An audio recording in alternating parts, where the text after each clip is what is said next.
Twilly-dilly-dee, twilly-dilly-dee, twilly-dilly-dee, twilly-dilly-dee, tweet, tweet, tweet, tweet. She talks to the people all night long, chatting and a gabbing and a singing her song. All the divas down on Rainbow Street love to hear Toni go tweet, tweet, tweet. Talking Toni, Tweet, tweet, talk, talking Toni. tweet, twilly-dee, Oh, talking Toni really gonna talk tonight. tweet, twilly-dee.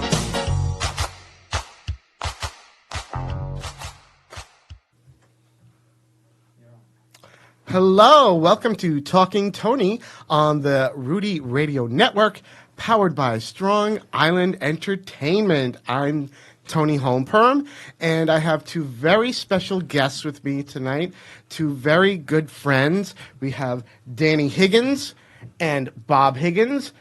Bob, the dad, Danny, the son. Yes. And they are, Danny, you are the creative director Yes. of Eastline Theater. Artistic director. Artistic director. And Bob, you are the president of the board of Eastline Theater. That is correct. Now, Danny, I would assume that Eastline Theater initially was born out of your desire. Yes, it was, and it was it was not just my desire. But we've been where we are right now for about 8 years. So it was a group of people who came together, who wanted to do work that we felt wasn't being ignored by other theaters on Long Island. So it was the more avant-garde, the more lesser-known plays, things of that nature. And since then, we've grown. And now, as of 2.5 years ago, we've been a nonprofit, and we've expanded and brought changes, and our programming has changed. And Yes. Now, and Eastline is located in Wantagh. That is correct. On Wantagh Ave. Yes. And it is a lovely little theater. Yes. I'm happy to She's say that. small, but she's fierce. Indeed. She is tiny but mighty. Yeah. Yes, I like that better. Yeah. I would say that she is tiny but mighty, and everyone that I know on Long Island that knows and is involved in theater, Yeah.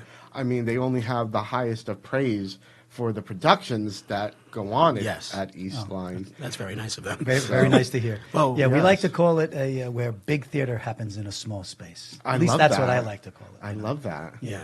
Yes, I have big things that happen in a small space. Oh, yeah? Yes. I've heard that on the streets too, but only in the theater circles. Only in the theater. Shows. Yes, yes. So, Danny, let's go back. What inspired you? What gave you this love of theater? Well, actually, it started all the way back when I was a little kid. What was I? I was like 7, I think, when I took my first singing lesson. If that. Yeah. If that. Yeah, it was something I was you really were, you were little. Yeah. You were a tyke. Yeah. Yeah. And it started there. And actually, the first time I was ever on stage, I was 7 years old, and I got incredible stage fright in the middle of the song. And no. I put the mic What down. was the song? It was like Rudolph the Red-Nosed Reindeer. It was a Christmas song. It was at a music school. Do you want me to mention the music school? Of course. It was at the Lynbrook School of Music. With Miss Charlene. With Miss Charlene, Charlene. who's still there. Yeah. And Does she still remember you, Danny? Yeah, she does. Oh, I actually does. saw her about a month ago. Oh. Yeah. And he came out on stage, and he was out for his solo. It was a Christmas song. He looked out at the audience and said, "No," and put down the mic on And the walked off stage and stage. walked off stage. Oh, And that was his my. stage And debut. since then, I've been on stage. He got right back on the horse. Once a came out. prima donna, always Always. a prima donna. You know me too well, Tony. So it started then, and then it sort of steamrolled through high school. I went to Holy Trinity High School, which has a beautiful drama department, which is run right now by Catherine Murphy, who does absolute wonders with the kids there, and she really helped create an environment that I felt fostered theater through dance and through acting and through other all fun kind of things.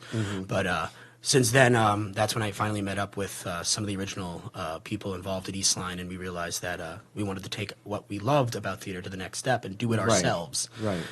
And that's sort of how Eastline came to be. Right. And now, Bob, correct me if I'm wrong, you did not have a theatrical background. No, What I'm was about your as far away background, from theater as if you can you- get. you mind My telling everyone? background primarily is as a New York City firefighter. Okay. It's my family's background. In fact, my father, most of my brothers, my other brother who wasn't a firefighter was a New York City police officer, and I was a firefighter. And that's the world I came from. We came from a working class town here in Long Island in Freeport. and loved theater. We all sang, we all did things. I did some little bitty things in school like the other school kids, but I never had any emotion toward theater, never had any interest in being anything more than a fan of theater until Daniel. I was always, in fact, even after Dan got very into theater, dance and theater from a very young age, I was a big fan of my son, and I became even a bigger fan of theater. But it wasn't until I got this involved that I became what I feel is a part of theater now. So, yeah, it's been a huge transition for me. I'll A bet. wonderful transition, a positive transition, but a that's challenging great. one as well. That's great, because typically you would think, someone coming from a background of family that's, New York firefighter, New York city police officers, that somebody in the family wanting to be in theater it's sort of like, what? Well, he undersells the theatricality of the Higgins family. Okay. If you'd ever been to a Okay. Higgins family party, Okay. there is they're sharing the center of the stage, singing, dancing the whole night. Okay, the So- truth comes out. Yeah. Yeah, The truth always comes out, Bob. Fair enough. We are a bit theatrical, I'll admit that. Yes. And I suppose every one of us has performed for sellout crowds in front of every mirror in every one of our homes. Yes. And we all sing in the shower. And even as kids, my brothers and I had a little a cappella thing we used to do in the school, and They still do it. we still do it. Although I don't think our harmonies are as good as we were when we were younger. Oh, wow. But I'm sure they're still good. it was not that big of a leap, and exactly. I wasn't as far away as it sounds. Okay. Nor Well, are that's most good. people like that. There's a lot of there's a lot of fun and games in theater among folks that I grew up with like that. So it wasn't a shock Okay. when I have a son who basically came out of the womb with jazz hands, and that I could Same. that I could not wait until he asked me to get involved. Oh, So, that's terrific. That's yeah, terrific. yeah. That's so nice when you hear about families that support each other Yeah. like that. I mean, I because, can't but imagine there's anyone. far too many. There's far too many that don't, or not even that they don't support, but they're a lot of fathers might have said, well, it's great that you love theater, but you need something to fall back on. You need. Well, I don't mind telling on myself here. I at first tolerated Dan's theater because I just assumed, okay, you need to get this out of your system and have a serious career. Okay. And then one day, he was still in high school, and when he told me in no uncertain terms, this is my life. You can either get behind me and support me, Right. or get out of my way. But this is my life.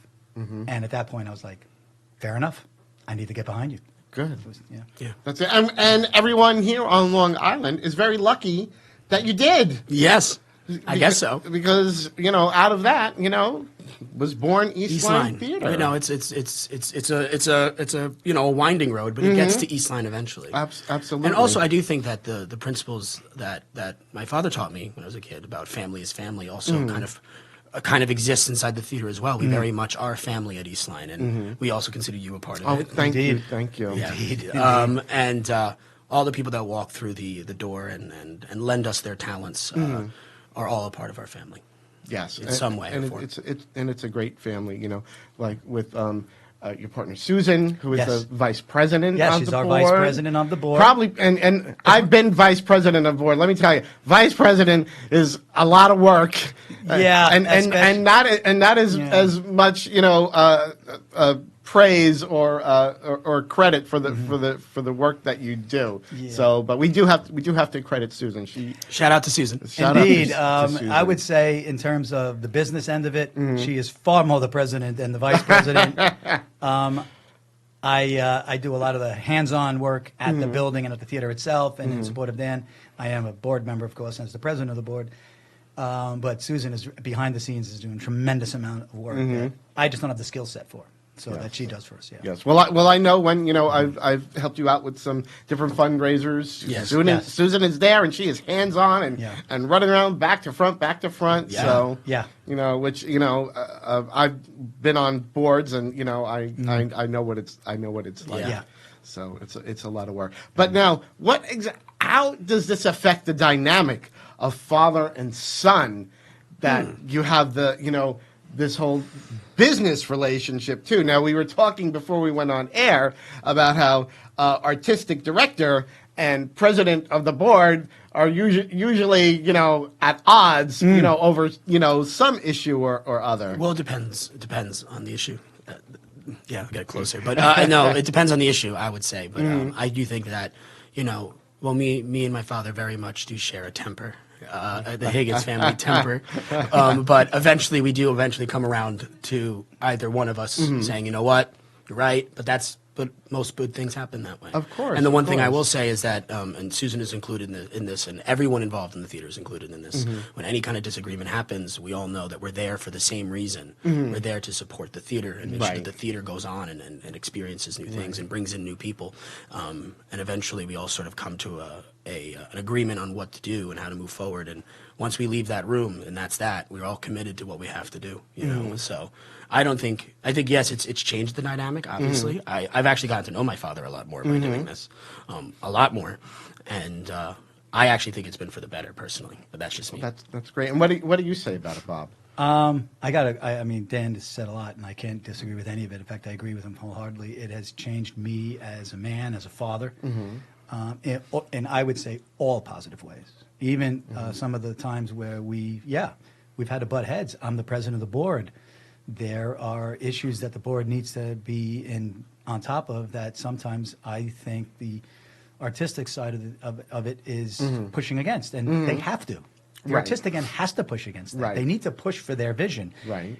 And my job is to provide the art side with the resources. And if I think the resources are getting stretched, I might want to try to push back. Right. I'm not always right. And sometimes I need to yield. Dan knows me. I have a tough time yielding. Yes. I've been told more than once that I'm a bit over aggressive, and so I have to learn to temper that. And at the same time, a lot of times that's where Susan comes in. She's the grown up in the room. Okay. Who's able to better articulate to Dan or to the art side what and Dan and sometimes the rest of his staff is able to articulate to the president through the vice president about what we want to do. But at the end of the day, what I'd like to underscore is Dan, who had said before about family.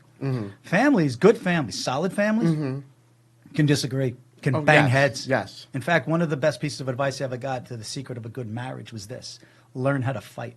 It's easy to love. Learn how to fight. Right. Because there's a skill to that. That's very true. There's a skill to that. And I think, although Dan and I have had some doozies, and I think a lot of that is driven by father-son stuff, which happens in just about all father-son, mother-daughter relationships. Yes. At the end of the day, there's absolutely no way.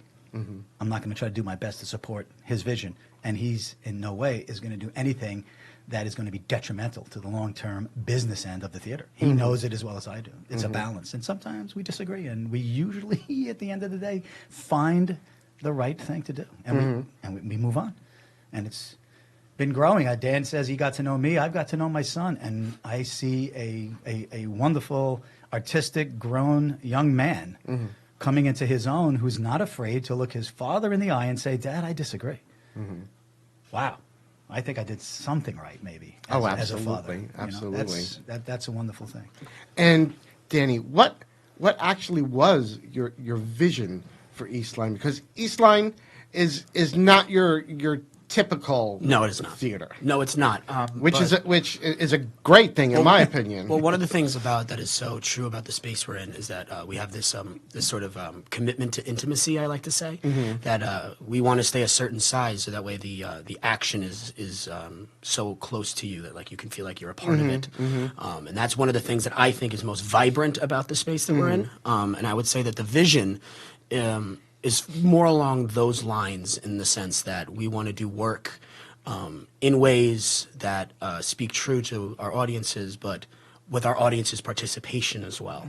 We want them to feel like when they come to the theater, our theater in particular, that it is more than just sitting in a chair and having popcorn or whatever it is. And and watching a bunch of people dance across the stage. Like, you're coming to the theater to experience something, to feel something, to be moved, and to feel like you were a part of that experience. Theater, at its essence, is a dialogue, not just on stage, but between an actor and an audience. But the thing that's most powerful about that is that dialogue is usually silent. No, very often, in most cases, the audience does not ever respond to what an actor would give them. Right. So it is this silent dialogue between both that feed off of each other. And at Eastline, we think it is most palpable because of how small we are. Right. And that is really very much the vision of Eastline, is to sort of mine that and to allow it to sort of prosper and grow and change and alter. As well as also doing the fun stuff too, like drag bingo for Of an course. example, to just Yes. throw that in there. Yes. To do the more, I would say, we joke at Eastline, we call it Eastline After Dark. After dark. You know, to do the fun things. Yes. But also, I think what I love about our extracurricular activities is that they really very much are a celebration of our differences as people. You know, that we do drag bingo. You know, that we do gender bender cabarets. That we do very much consider ourselves a safe space. Yes. For all types of people, no matter what they are. Yes. you Fun know? fact. The drag bingo, the very first one that I did at Yeah. Eastline was the very first time I ever actually did drag bingo. No, I Yeah. did No not way. know Yeah, that. well, Wow, now we're really You could have honored. fooled me. Yes. No, you're We being, sort you're being of- kind. Well, you know, I was assisting mother. Fair enough. I was assisting mother. was the first time That was you- yeah. I did not know that. That was one of the very first times I was even doing drag. Really? Yeah, I didn't know so, that. And I was like quite intimidated, but mother That was mother your was first like time? pushed was like the mother bird pushing me out of there. She was like, go walk around, go talk to people.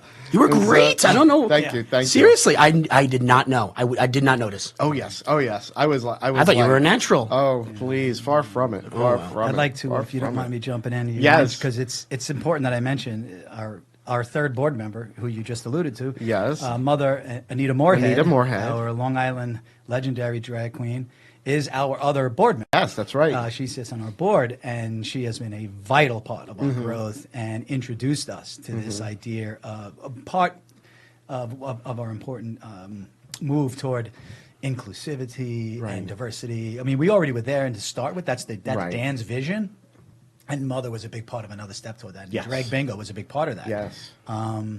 It's not just about the theatricality of it either. Yes. It's all, and which is wonderful. You know, it's also about what it represents, especially where we are and what Dan, and I like to say Dan because nobody pays tickets to see the president of the board. No. They pay tickets to see Dan's work. But what Dan is bringing to the community here.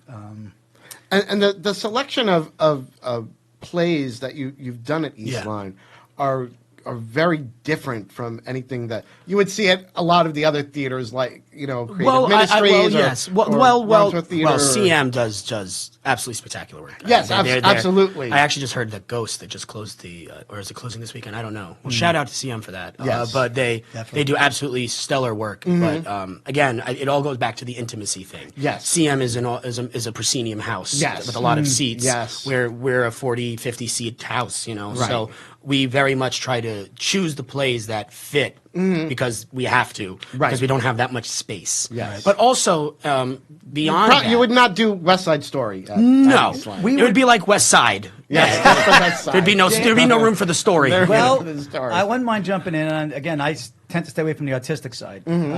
But if we were doing West Side Story, there is an Eastline, not there is, but there would be an Eastline version of West Side. Yes. Dan Okay. has Which is what a I was way getting to. of Okay. minimalizing and reducing to its essence in order to bring that type of theater to that intimate space, and in a way transform it into something else, as opposed to some big Over-the-top production. overproduced thing to something more intimate. I mean, I'll let Dan talk about this when we had what was Prospero. How many Prospero folks? Live, yeah. We had a It was a 9-piece orchestra. we had a 9-piece orchestra, Which I like and about always 25 kick myself that I did not get to see that. Yeah. Because I've heard from so many people like that raved about. Yeah, well, it was Prospero. me and my writing partner, John Brodigam's first work together. We're actually doing a small children's show right now at Eastline, Sleepy Hollow, which is a fun time. But I love yeah, Sleepy for in Hollow. time for the spooky holidays. But either way, but it was what a ride. I mean, people Saturday, just- 1 p.m. Yeah, Saturday at 1 p.m. Sleepy Hollow. But what a ride for Prospero Live, to write something from scratch and to then present it, and then to have the community not only enjoy it but celebrate it with us, and to love it so much. I keep running into people who say the same thing. They're like, I wish I got to see it. So, if John Broadenham, if you're listening. Yes, maybe you need to need Yeah. to do it Another- again. I this wanna time do it again. I can see it. Yeah. But I mean, I heard people say to me that it was like something you would see off Broadway. Yeah. That's how that's how good it was. Well, I do think that Eastline does take a lot of inspiration from off-Broadway houses. My associate artistic director, Nicole Savin, is an avid theater goer, and she is very much, and I go with her often. I mean, that's part of the job, is that you have to go out and see work. Got to too. see theater. You have to see Of theater, you have to course. read theater, Yeah. you have to be a part of theater. Theater is is got a large scope. Yes. And the houses that I find myself mostly like at the edge of my seat are the smallest ones, doing the most daring, thought-pushing, work. And but Prospero Live was very much, I felt, at Eastline, in our current location, was very much sort of that kind of, it came from that sort of going into the downtown Manhattan and seeing those works and sitting there and going, I could, because it was just an idea in my head, I can do that at Eastline. There's no reason I can't. If they can do this here, then I can do that there. Yes. And that's where it kind of sort of germinated from. Yeah. Dan has just found a wonderful way to respect the space and not get too over the top with it. It's obvious some works just wouldn't work in a small space unless they were changed in some way and reduced down, not reduced down in effect or reduced down in words, but just reduced in size, but not in art. It's still extremely. It's just a different place. I like to use. I steal a term from Spike Lee. It was a term when we kids were growing up in Freeport. The word "the joint." It just meant something really awesome. Or that's awesome. And so I like to call it an Eastline joint. It's like. It's I like Eastline. that. What we do is Eastline Eastline. joint. Like Eastline Gothic. How would? Oh yeah, Nicole Savin gave us Eastline Gothic. Shout out to Nicole, wonderful, one of our staff, our associate artistic director, who brings a wonderful education and experience with theater from London. Well, it's interesting what Nicole says, and I think what really gets true to what Bob is saying is that we have to always, our job as theater artists is to always serve the text, is to convey what the writer is trying to convey and what is the best way of doing that. And we at Eastline find that the best way to do that is to not get in its way, is to present the text as it is, allowing artists, actors specifically to come in and bring their own humanity to it and allow the text to sort of just speak for itself. So do you find that when you're having to do something and sort of like, sort of strip it down, like I almost would like equate it to like when you take a song and you're stripping it down to like an acoustical version. That's a great way of putting it. Are you like really Analogy sort of works. stripping Analogy works. Analogy, yes. Yeah, it I'm making works. it an analogy that you're sort of getting to the core of the heart of the story. I would say so. Yes, I think its roots. I think is what you're looking for there. It's and that's what I mean by serving the text, is that we get to it and that we allow it to come forward. We don't try to hide it behind other things. We don't try to glossy it up or make it extravagant. While we may in our own way be extravagant, it's not that we're certainly theatrical. We're a theater, but we very much want the audience to come in and really be able to sort of be given the meat at the first beginning. There's no sauce, there's no sides. Like, here is the core of what we're trying to say, right from the very beginning. Now let me ask, because Eastline is we're going to say it's an intimate theater. Intimate is the good word. Intimate is the good word. Being an intimate theater, have you ever had anything happen sort of unexpectedly? Oh, I got some good ones. That because I got some good ones. it's such a small space, and I got some good ones. What's one of the funniest things that ever happened? Oh, well, I don't want to embarrass anybody, so I have to. I don't want to name names. You're not Names will be to name changed to names. protect the not so innocent. Yes, to name exactly. names. We just want to know what happened. Well, I mean, the thing is, you can't get away with much in a small theater, Right. And one of the first shows that Eastline did way back when, there was an actor who did not know his lines. Oh. And in the scene, It took It took place at a Chinese food restaurant, and he had a menu, and in the menu was his script. But now he didn't put just the one scene in the menu; he put the entire script in the menu. Oh boy! And That's a lot. when he didn't realize at first that he was doing this, and then during the performance, we started to recognize that that was a very long Chinese food menu. Oh, boy. And it was like the Cheesecake Factory; it just never ends, you know. And during the scene, I swear to you, he must have just hit the menu wrong, and onto the stage went 100 pieces of paper. Oh no! All over the stage. The audience no. gasped. You know, not that he was fooling anyone, Right. But the audience was like, "Oh God!" You know, Yeah. Now we can't hide it. You know, Yes. And he was lost. He had no idea what his line was. He was like, boy. blah blah blah. And the other actor in the scene looked towards me because I was running the tech. Mm-hmm. Looked towards me and just went, "Check, please," and then the lights came down.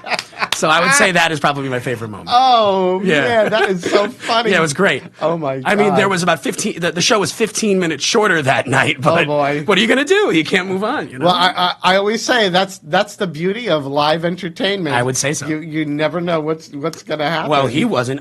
It had to be the second show that. I think it was our first. No, it was our second show. It was on Golden Pond. Okay, And there, okay, on okay. Golden Pond, one of the jokes in the show is that the door keeps falling off its hinges.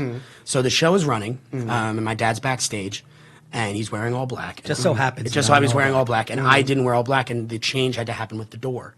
Where you have to set the door so it will fall off its hinges. Okay. And it has to happen in like 3 seconds. You know, in a blackout, you can't see anything. Right. And I looked at him and I said, "Okay, you're doing the door." He goes, "What?" And I said, "You're doing the door." And he was like, "Are you sure? You're doing the door." And he went on stage. He put the door in, did it beautifully, panicking all the way. Came out, looked at me and said, "If you make me do that again, I'll kill you." Going back to my it background. wasn't like you were having to do a monologue. You're Hit- just doing the forget- door. monologue. Forget it. I wouldn't have been able to do it. I was weaned on firefighting, right? I mean, I was crawling into burning buildings for a living. Asking me to go out on stage again with only 20 seconds to make that kind of a change? No, thank you. Yeah. So that's stress. That's pressure. So if it's a choice between, well, Bob, you need to go on stage and read this part, or we have this burning building that we need you to run into. I'll take the latter. That's why I'm a backstage Bob guy. is like, Alex, A I'll take background burning guy. buildings for 200. One of the things I'd just like to plug out, there's also something I learned about theater and learned to appreciate in theater in our space is that what Dan created here, he taught me a lesson. He says, as I'm trying to figure out where the stage area is and where the people are, and Dan had to explain to me, this is Eastline, Dad. What we're building here is, it's all the space. Even the lobby is the space, by necessity. It's a small space. Right. But it's also, turns out for Dan, it became a part of his art, part of his direction, is that we're all part of this. Right. And that's not a statement he's trying to make. We're either we're all part of this, or certainly in the Eastline space is the sense I get. When you're an audience member, I mean, we're a small, narrow, you've been in the theater, storefront with about 40 seats. It's like watching a show in your living room. Yes. And we need to, and that's actors, Dan needs to sometimes use the audience, what used to be the audience space, as part of the show and part of the theater.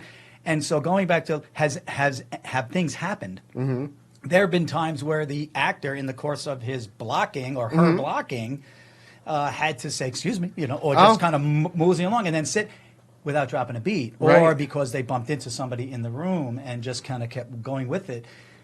Our regulars really come for that, and also a lot of our actors seek that out because it's a completely different kind of experience. It's literally immersive. It's not, kind of immersive. Right. It is immersive by necessity, but also now with Dan, by design. Yes. And I really have come to appreciate it. And just so everyone knows, where can they find information about Eastline Well, Theater? you can like us on Facebook Like for on Eastline Theater, Facebook, or Eastline on Theater.